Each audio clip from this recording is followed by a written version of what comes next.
So good morning, everyone. We sincerely hope you're doing well considering the soaring temperatures in Delhi. We really hope you're all doing hale and hearty.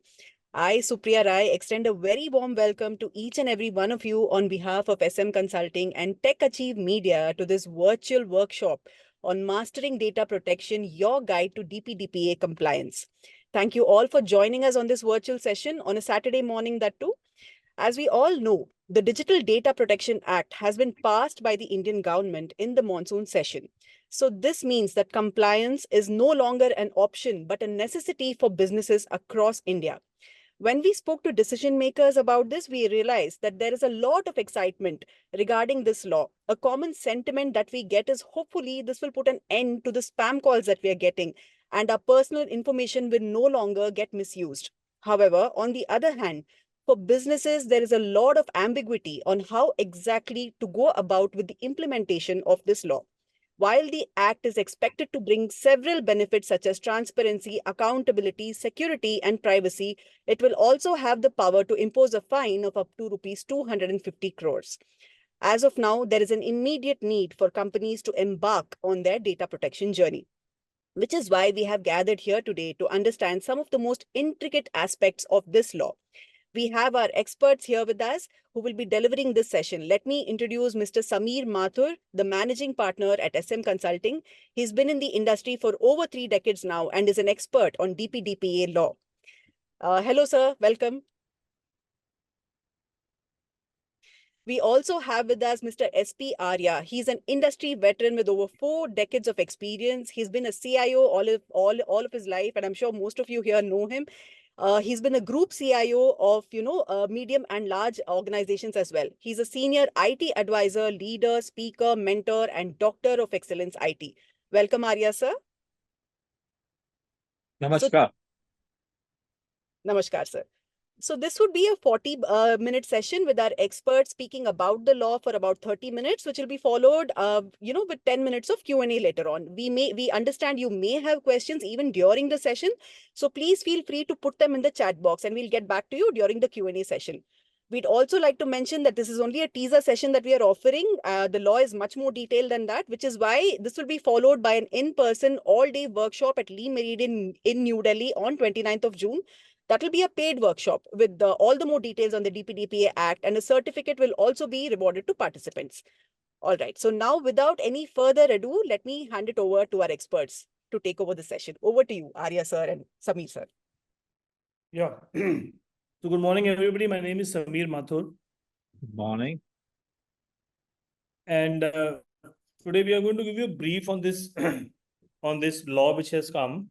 So I liked Supriya's positivity on the introduction of this session, saying that we hope this will clear ambiguities in free distribution of personal data, which is actually hampering our daily life. It is also a fact that any law, it is easier to clear a law than to have it implemented.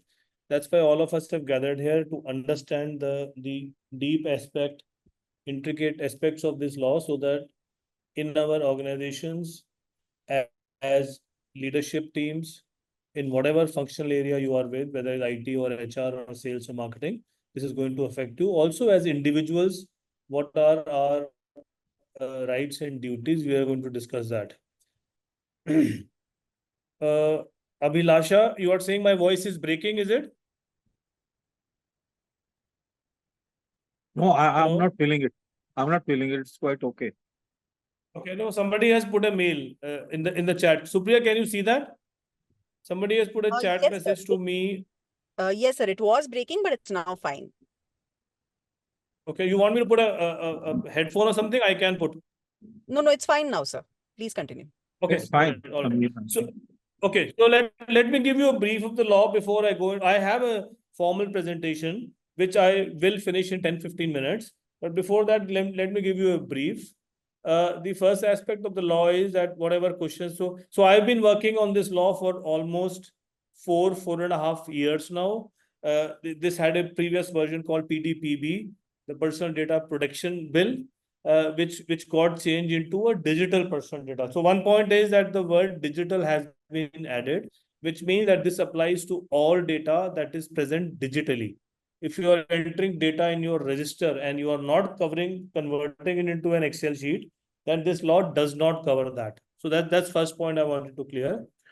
During the course of last 4 or 5 years, when we have done deep study on this, Arya and we, both of us have encountered a lot of incidences where the clarity on this law was not there, and that's why we have developed this learning module to basically guide people from our community to be able to understand this. So let me give you a brief before I go into a formal presentation. First question that we are inevitably asked every time is that, is it applicable to my organization? So the answer is yes. Whether you are a proprietorship company of 2 people, or you are a private limited, you are a limited, you are an NGO, you are a CSR, you are a school, you are a college, every organization, every entity, profit making, loss making, this is a mandatory law for all organizations in this, all companies in this country. What is also very clear in the law is that there are some exceptions in this case, mostly valid for government organizations which are dealing with internal security matters for obvious reasons. So except those organizations which have a national agenda to protect our country, to protect our privacy, all organizations are going to be covered in this. That's point number one. Point number two, from the point of view of implementation, the other challenge that we have seen is that many people assume that this law is a law which is going to be implemented by the IT teams. So I want to make it clear that from the beginning only that this law is basically talking about protecting the privacy of the individual who's part of the organization, which means HR department, which has personal details of all individuals in the company, sales and marketing department, especially with social media marketing having taken over our life, whatever data is collecting, whatever personal data is collected on social media becomes part of this. Any other department like legal or finance or accounts, which has some form of personal data of individuals, they are covered in this. What is also not covered here is the non-personal data. In the year 22, the government wanted to increase the ambit of this law by including non-personal data, which is ERP data, financial data, but that's not covered here. So having said that, let me start by taking half a minute into the history of this law. Why this law was formed and what prompted the government to come out with this law. Supriya, I'm going to share my sheet. Is that fine? Sure, sir. Maybe if you can switch off your camera, that will help with the bandwidth. Is my voice sheet cutting off? Yes. Occasionally. It is? Okay, I'll switch off my camera. Okay.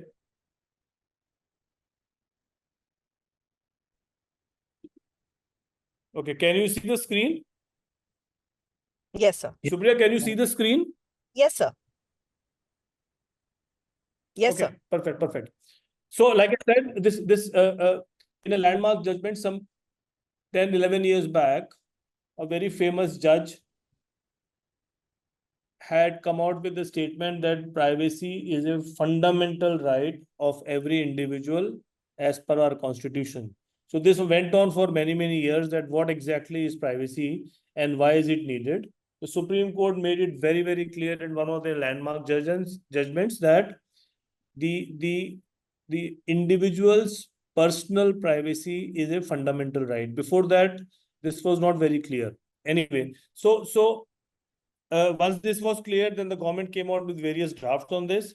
I will not go into the details of the this thing, but like the slide here says that it applies to all businesses and individuals that process personal data regardless of their size. This I have told you. Data protection laws cover personal data, sensitive personal data, and critical personal data. I will take a minute to describe this also.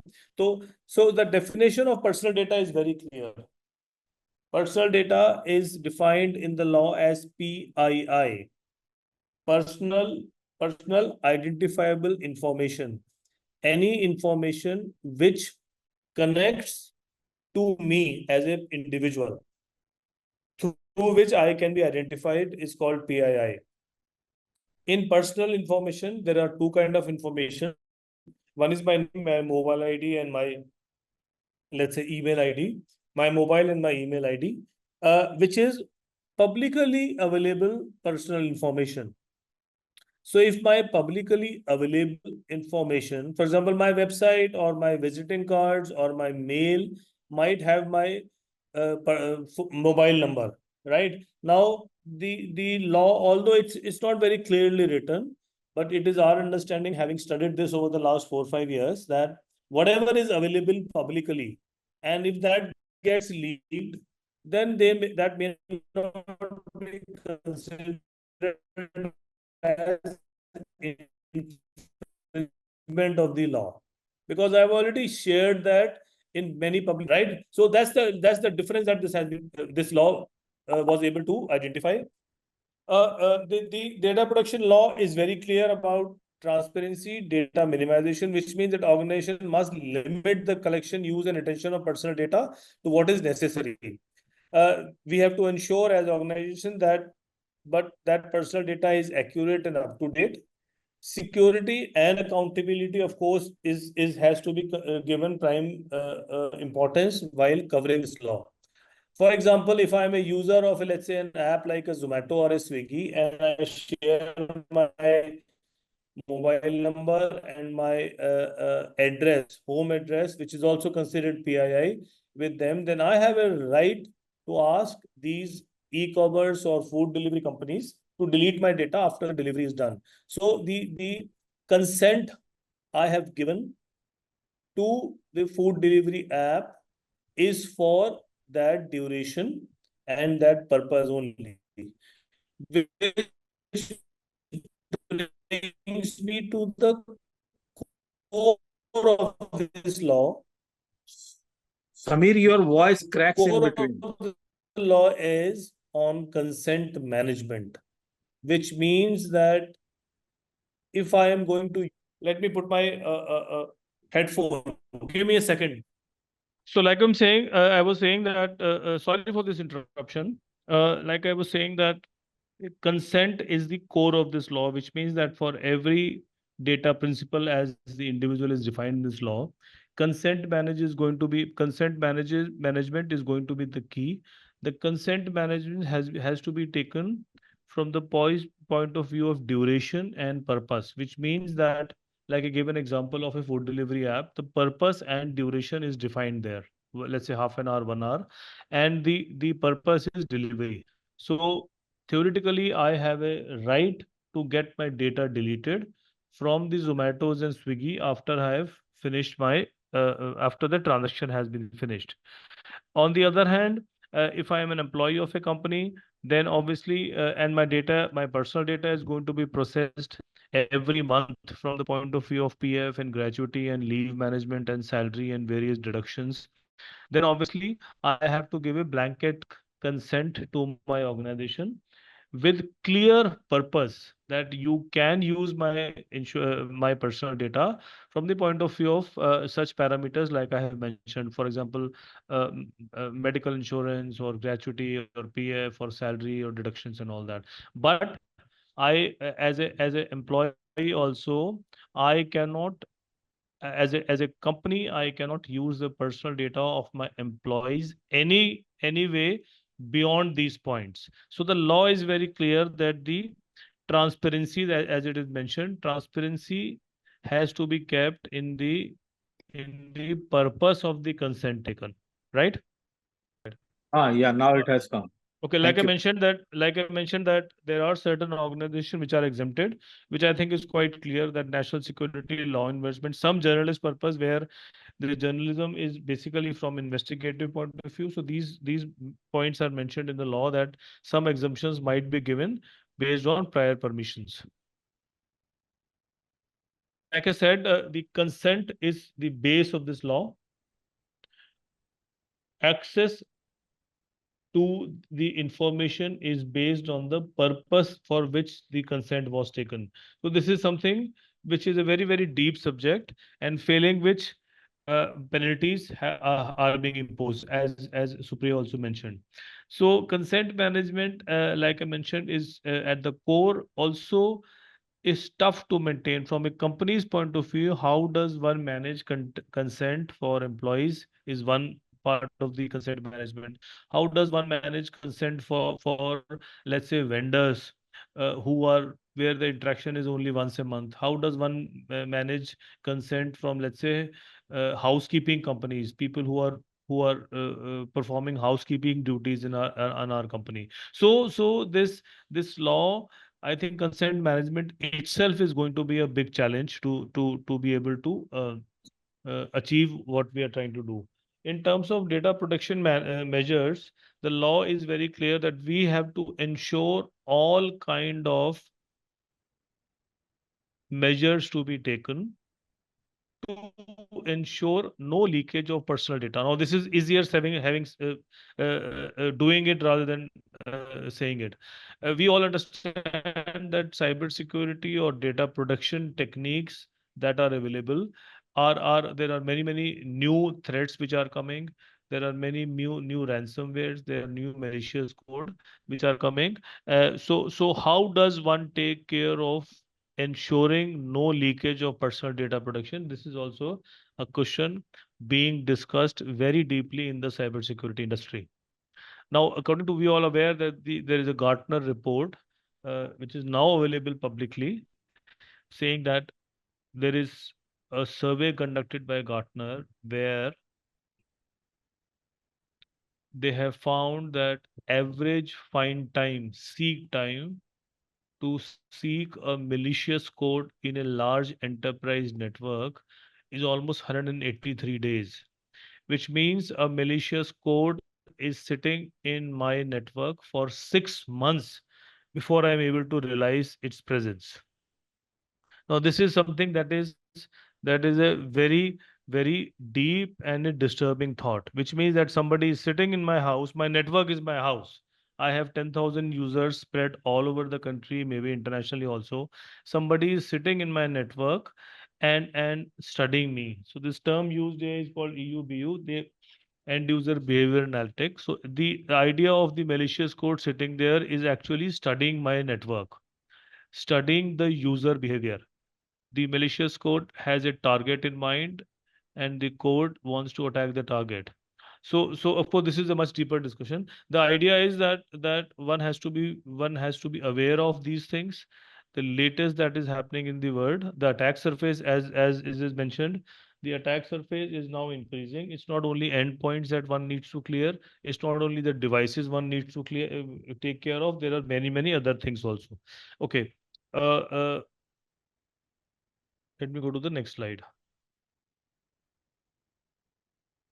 Uh, Impact of DPDPA on information security professionals, like I mentioned, that training awareness, incidents response, penalties, compliance regulations, and risk management. So risk definition, risk qualification, risk identification, risk quantification, and qualitative kind of risks have to be now undertaken by the IT department to ensure that no leakage takes place. That's why we have the concept of zero trust, where you say that in spite of all the best techniques, the best technologies, solutions we are using, the leakages, of course, happen with human error, right? So that's why we have a concept of training and awareness being the core of the problem here, the solution here. The solution is has to be very clearly defined, that how do we ensure all 10,000 network points, endpoints, the attack surfaces like servers and storage are secure, and all the users on the 10,000 devices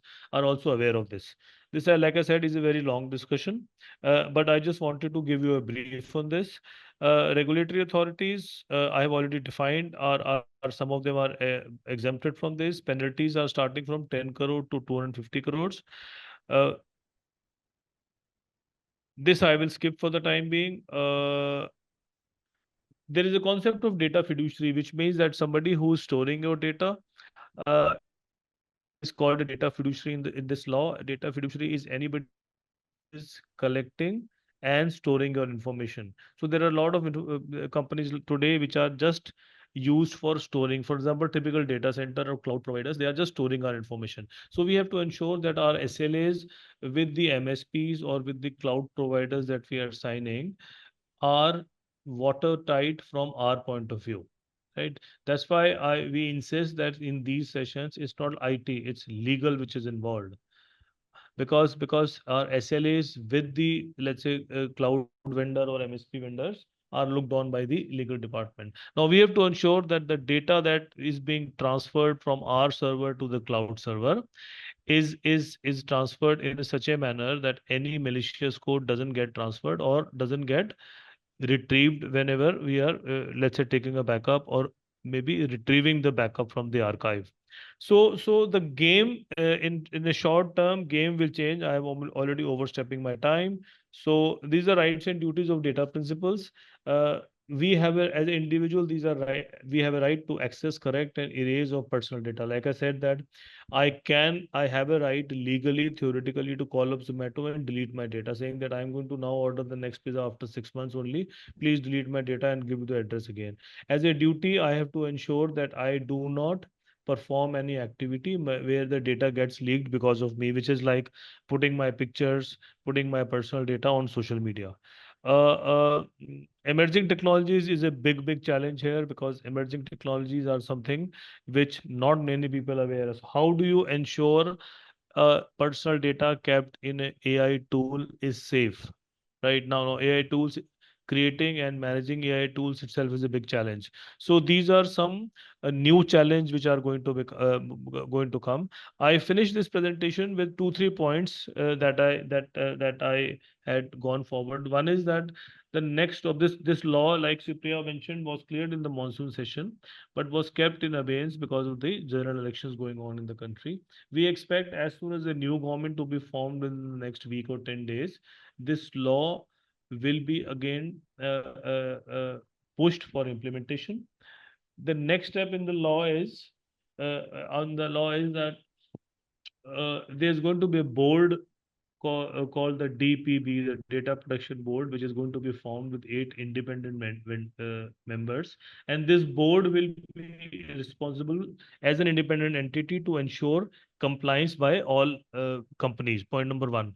Point number two, uh, like we have to file a financial compliance data every year, the government is going to make sure that there is a DPO in the organization who is going to be an independent department or a company data protection officer, and this person is going to be the auditor for all the departments and has to give a report in terms of any breaches having taken place, and what kind of corrective actions were taken. So on paper, this DPO is supposed to report to the board and has to do a quarterly or a half yearly audit for all the other departments like the IT security department, application department, and all other departments. So these 2 3 changes are there. I'm going to stop myself now and hand over the floor to Mr. Arya so that he can give his perspective from a CIO point of view. Mr. Arya.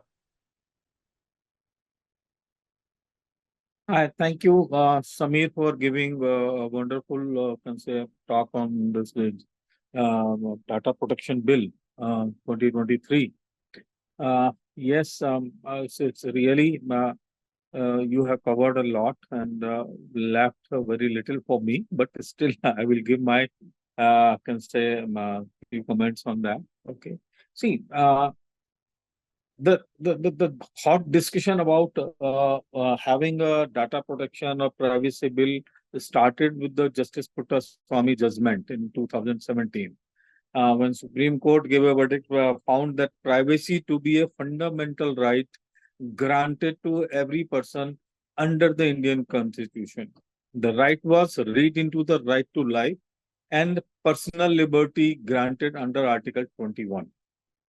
The hot debate started from there, and during that period, around that period also, a lot of country already have started implementing or already implemented their privacy and data protection bills in their respective countries. And hot talks were about GDPR, General Data Protection Regulation, and it was implemented in can say Europe, and UK has its own general data protection law, and there was a hot debate in India also. Okay, but let's have it, boss. We have a huge organization. We are using UPI. You are using banking system. You are using, you can say, telecom heavily. Data is being used heavily everywhere. Okay, so the data protection or privacy protection has to be the fundamental right of the, can say, people, and they must be protected by a formal law, right? And then came, can say, first draft. I think it came in 2019, and it was, can say, what with committees and discussions, floor and back, and no, it was put on floor also, but we rejected, and then some amendments were asked to be done into it, and finally it came in 2022, I think December 22, and again sent back for certain corrections, and finally came in concept January in concept after 6-7 months in August, September, passed by the parliament. And yes, fundamentally there were a lot of changes between 2019 and 2023, but finally it has come now, and government has started working on it. And I will just take not much time, but yes, definitely will tell you that the total chapters in law are 9. Okay.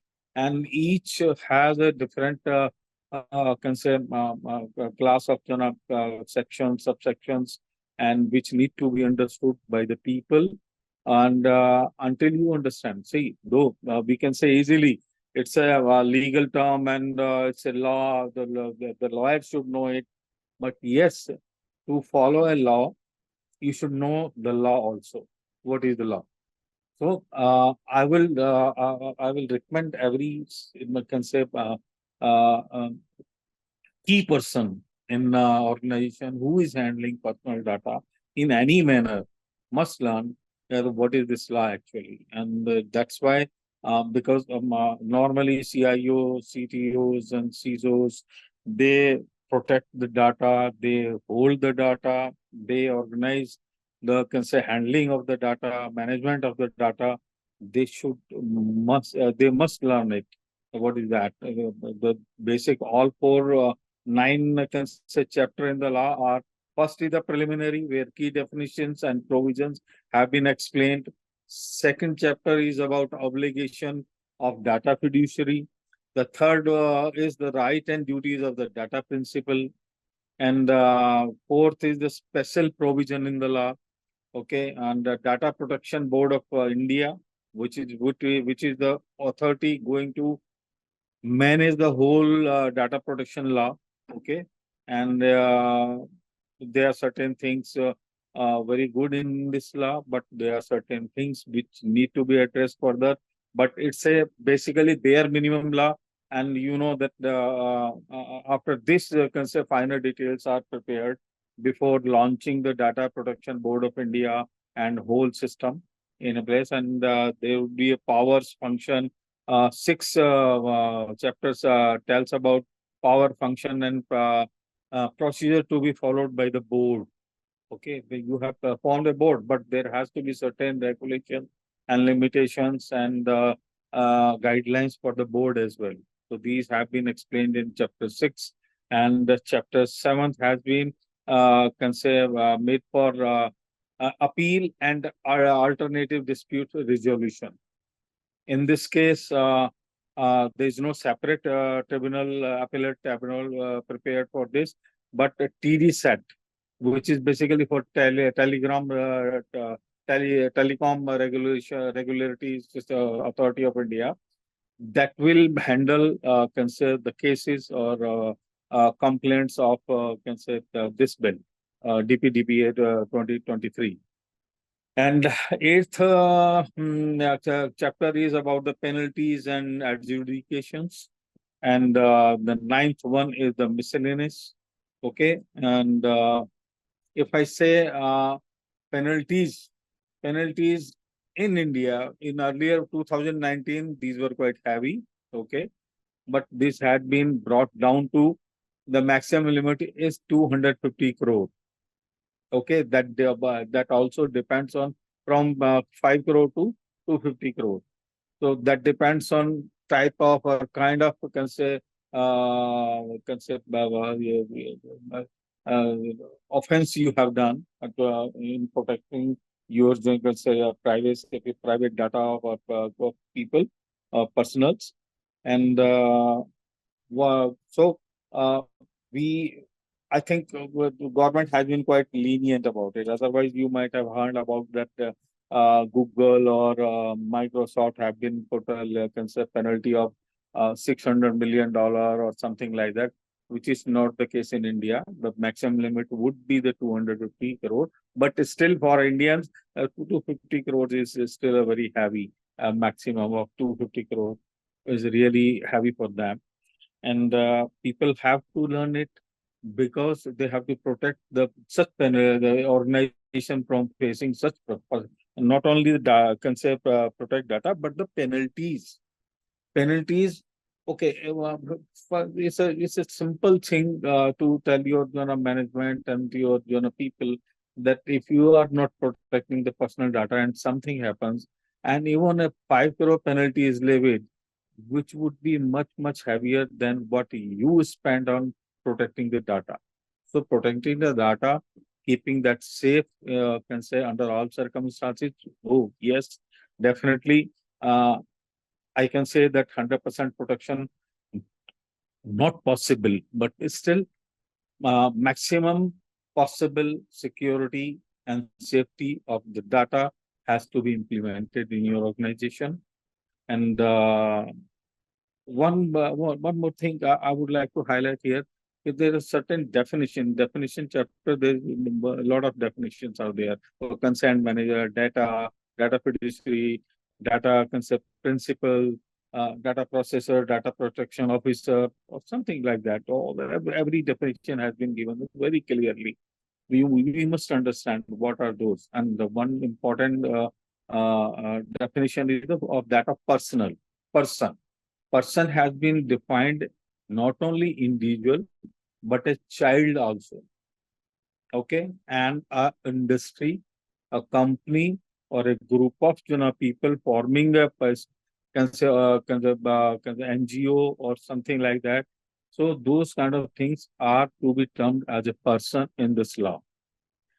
So I think it's a quite good time we have taken for you on this Saturday, but these things when read or listened or heard in detail, chapter wise, that will give the deep insight about the law, bare minimum law, and you will be definitely enriched with the complete law and how this law is going to help organization and your team.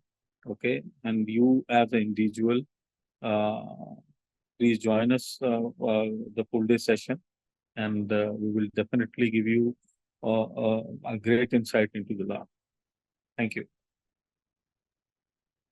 Thank you, Sameer sir and Arya sir. We are now opening up the floor for questions. Are there Yes. any questions? Yes. You can put it in the chat box, or you can also ask to unmute and go ahead and ask our experts any questions that you may have.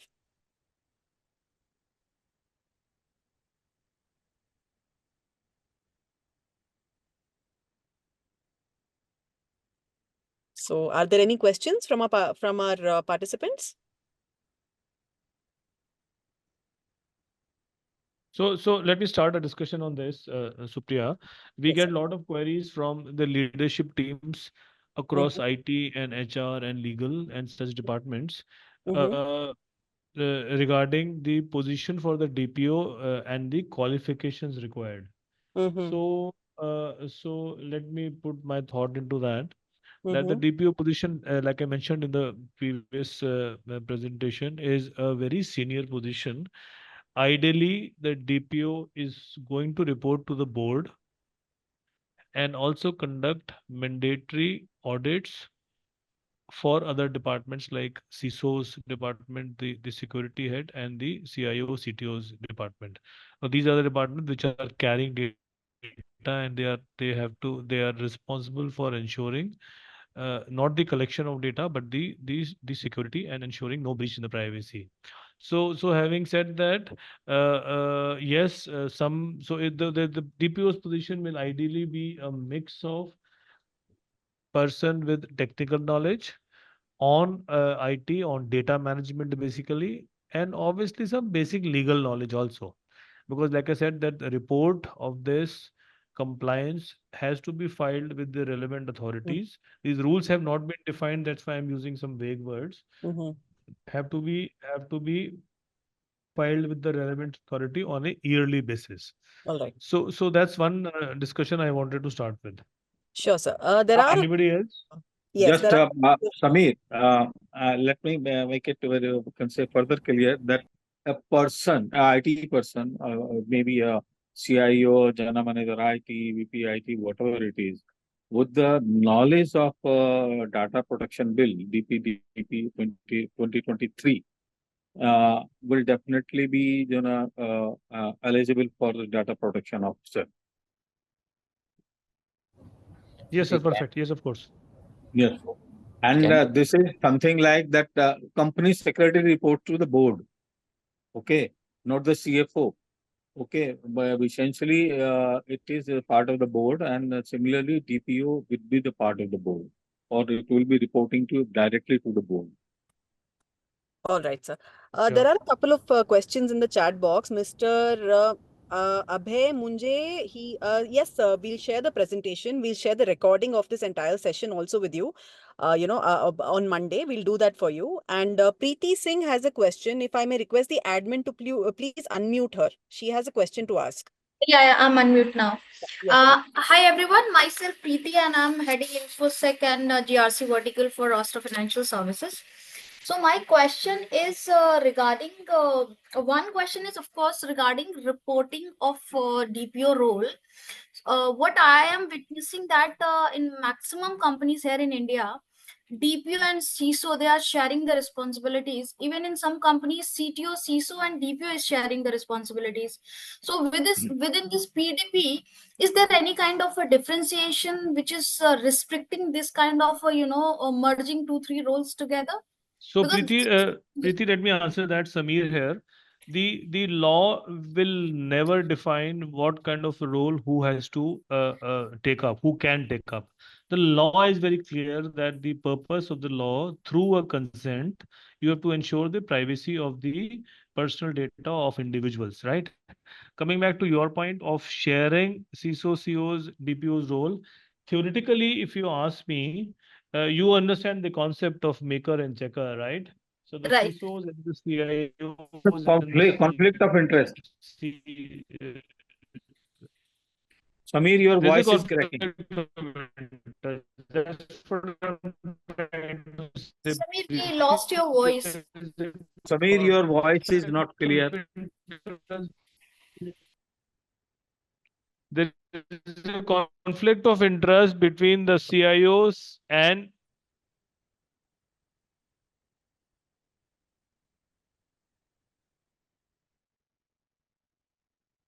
Hello, Samir. Samir, sir, if you can switch off your video, right? It'll help with the bandwidth. Okay, Preeti, let me address the question till Samir comes. Okay, it's see if there is a dual responsibility. Are you hearing me? Yes, sir. I can. Okay. If you give the dual responsibility, where CISO is ensuring the security and safety, okay, and suppose something happens, if he is playing a role of data protection officer also, so he will never come out with his own, you can say, errors or mistakes. So there is a clear conflict of interest in both the roles. Data protection officer can say have to report to the board. It is very clear in the law.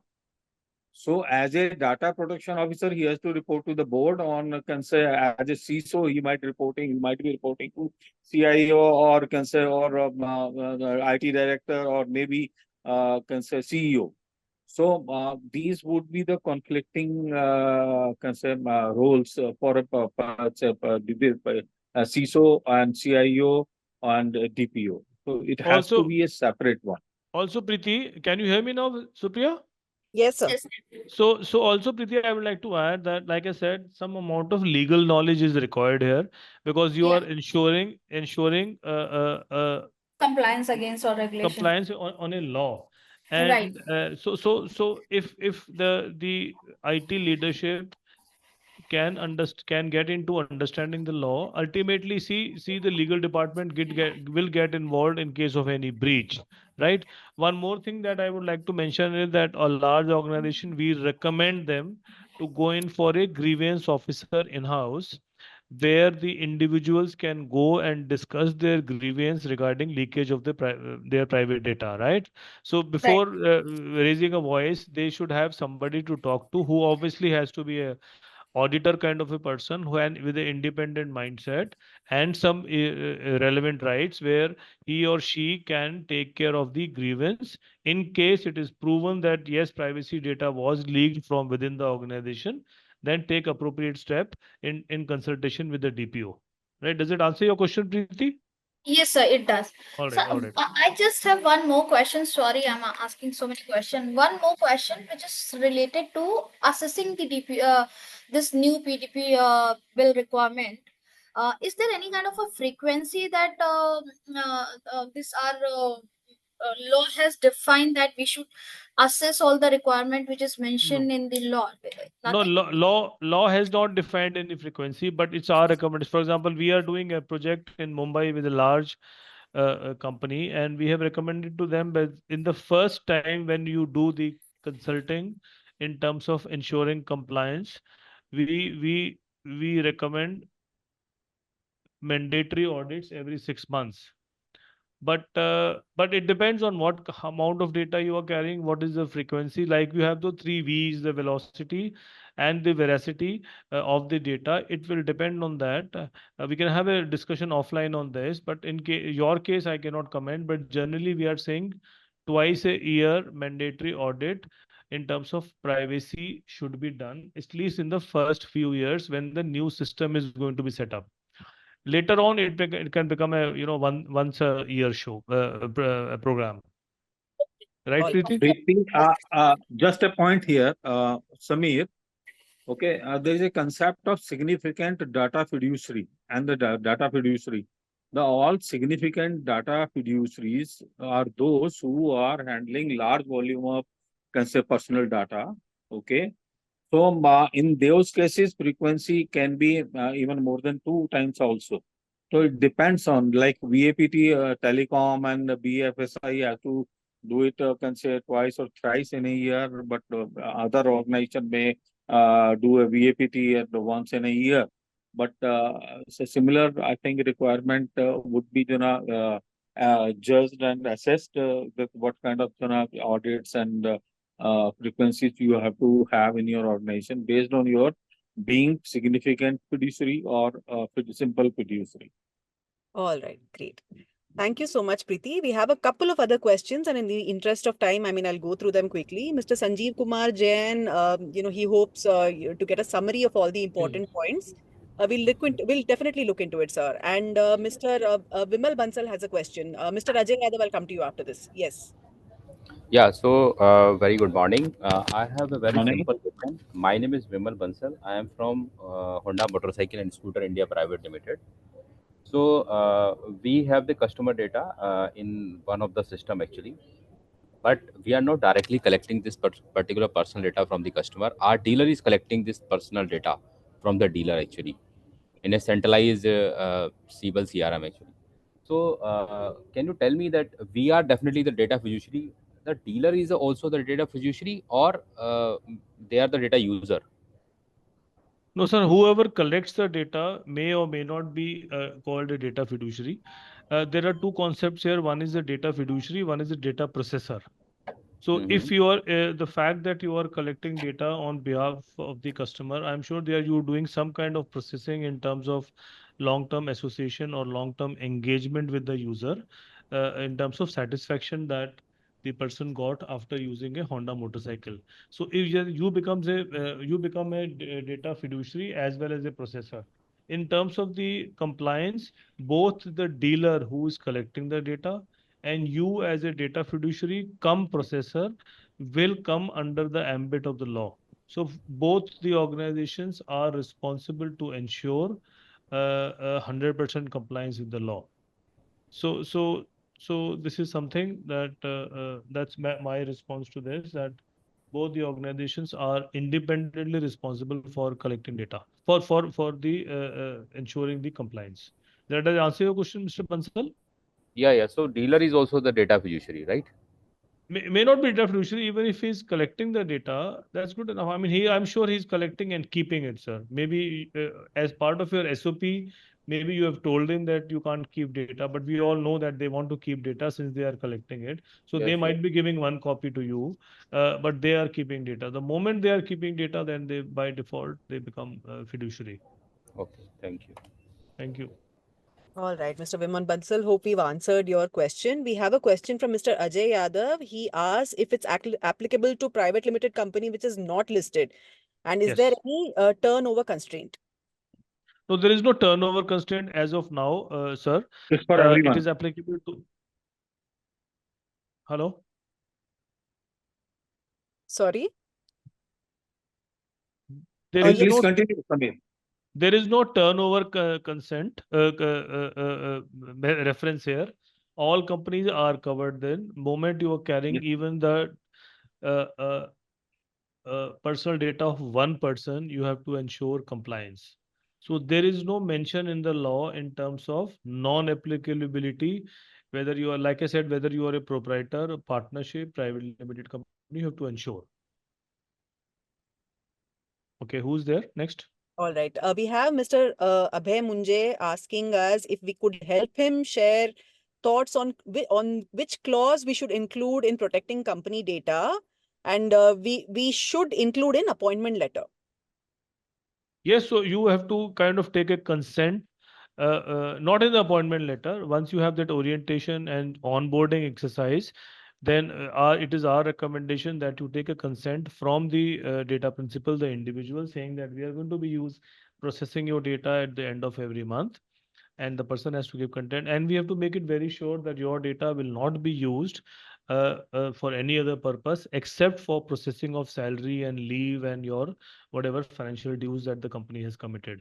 We have to also ensure somewhere in the onboarding letter we have to add that once you leave the company, unless there is some kind of objections in terms of FNF from accounts or any other department, you have a right to have your personal data created from our database. Although accounts and finance people may say that they want to keep data for few years because of various income tax laws or PF issues or pending issues, but you have to inform the data principal that if the account department says, then we will keep your data. I'm sure the account department will give you a logic why I want to keep after you have left the company. Why do we want to keep the data for so many years?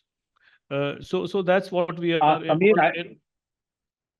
Samir, I think here when you are taking consent when some employee is joining or some consent is taken, you have to explain in same consent that this data will be kept for that much period or something like that. You have to explain him clearly so that when he is leaving, he is not adamant that please remove my data or delete my data, because as a right of the consent data principal, he can ask to delete his data anytime.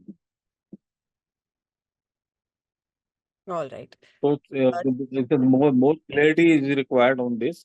But yes, as the time passes, those kind of clarity will come. So, Mr. Abhay, Mr. Abhay, मुझे also, yeah, please carry on, carry on. no, please, sir. Yes, please go ahead. Same point, Mr. Abhay was talking about few closet appointment letter of employee regarding data security, copyright.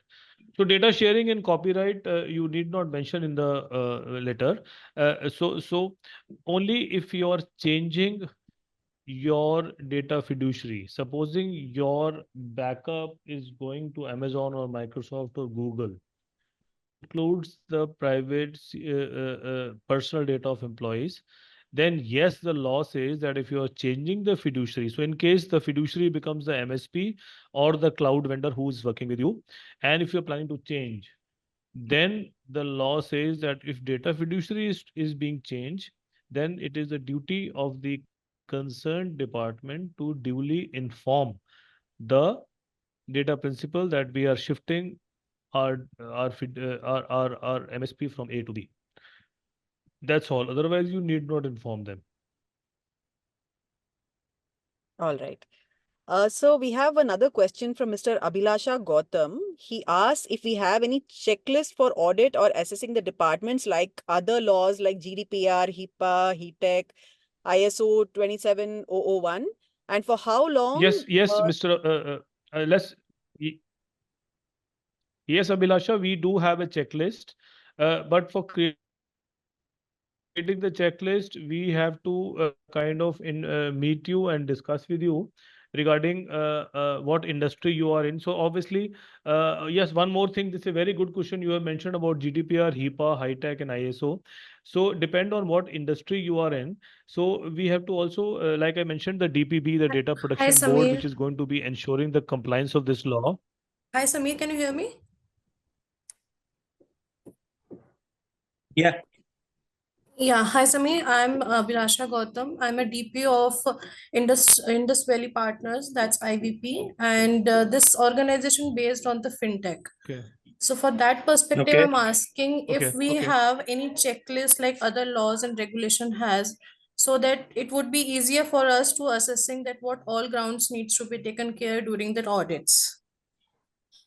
Very good, very good. We Yes. have Abhilasha coming. Thank you for coming online and asking a question directly. Yes, there are no. The law has not defined any checklist, but whatever projects we are doing in terms of consulting with our customers. See, you will understand that any organization, whether a mid-size organization or a large organization, will take 6 to 8 months for the first level of compliance, right? So whatever projects we are doing, our experience has been that for every customer, the concept of privacy, the concept of consent management, the concept of data protection is different, right? So having said that, my answer to you is same, that we would like to interact with you sometimes at a separate level, where we can guide you into whatever is relevant from financial point of view. For example, Okay. if you are in the fintech sector, obviously you are under RBI regulations also, right? Now, Absolutely. Mhm. in Absolutely. terms of RBI versus DPB, in terms of RBI versus DPB, it's the RBI's regulations which will take precedence, not DPB. But the RBI regulations also are ensuring 100% data compliance. So, like I said, Abhilasha, this is a longer discussion. Mhm. We can interact sometimes later, and we can have a longer discussion around this. I think Samir, those Similarly, kind if of you are in the insurance, can I speak? Hello. sir, please go ahead. Go ahead, sir. Okay. Abhilasha, I think, and Samir, Yeah. we do consider data, protection impact assessment. Okay. Okay. Organization wise, it depends on then what kind of checklist they require, depending upon the systems they have, kind of data they have, sensitive data they have. All those factors make it a bit, longer for, sensitive BFSI or telecom. or retail side of, we can say, kind of the organization. But the audit checklist may be maybe less for, we can say, or shorter for, all other organization which are not handling much of the, can say, sensitive data, but yes, personal data they handle. So that depends on that. So that the DPIA, I mean, data protection, can say, impact assessment need to be done to Okay, assess. and it's a mandatory for entire organization, correct? Absolutely, Yes, and yes, yes, yes. of course, yes, Okay. all of BFSIs should get it done. Okay, and for example, if we can create our own checklist on the basis of the other laws, or I can say the mapping with the different laws, so can we taking care with the aspects of the technical, physical, and administrative safeguards? So Abhilasha, if you can hear me, let me answer that question. So this law compliance will not happen through a simple checklist. See, there is a difference between this law and, let's say, a HIPAA or an ABH rating or a ISO rating. There the compliances audit rulings are defined. Now, Okay. this is not directing. This has only one point agenda: ensuring no leakage or ensuring the personal privacy of all individuals in your organization. There is no written checklist. There is no fixed checklist here. This is a concept, Abhilasha. That's why I'm saying this is a longer discussion. Supriya, can we request you to take your questions in a copy your questions in a Word file, and then send it to me and Mr. Arya, and we can answer that questions through a mail to all of them, right? Sure, sir. We can do that. Sure. Right. All right. All right. All right. Thank you. Thank Uh, you, Vilasha. Thank you. just one final Thank you. question. We have one final question from Ms. Anupama Sharma. Please, please. You can please unmute yourself. Yeah, hi, Yes. good morning, everyone. I'm Anupma from Morning. Honda Motorcycle. I have one question. Like, as a company, we are receiving the personal data of customers, but we are sharing to vendor also. In that case, the like data leakage happen from vendor side. Then who is the responsible for that? Because Both of as a you. OEM, Anupma, both of you are responsible. Whoever, even if you are carrying the data for 1 hour in your system, 1 minute also, data comes from A to B for 1 minute, goes from B to C to D to E for 1 minute each. All of you are responsible for 100% compliance. The law is very clear. If you are carrying data, obviously it doesn't define 1 minute, 1 day, 1 year, 100 years. You have to ensure compliance if you are carrying data. That's it. In okay, that case, Anupama, you have to ensure to safeguard your organization from those concern leakage by a third party, okay. Thank you so much. either by NDA or whatever it is. Okay. Thank you. Thank you, Thank you. Supriya. Thank you, everybody else. Mr. Arya, thank you. Thank you, everybody. Okay, and especially for the people who ask the questions. Thank you all. Yeah, yeah. Thank you All so right. much. Thank you. Just Thank nice. you. Thank you. Thank you so Thank much, you. Sameer sir and Arya sir. And today, Thank I mean, you. we just scratched the surface. We'll be doing an in-person event. It'll be an all-day event on 29th of June at the Lee Meridian. It'll be a paid one, 25,000 per head. If you're interested, please get in touch with us. Our experts will be available for you throughout the day. And of course, we'll be getting in touch with you for more details on this. And thank you so much for joining us today and making it so interactive. And it was a wonderful session. Thank you so much, everyone. Thank you. Thank you. Thank you. Thank you all. Thank you.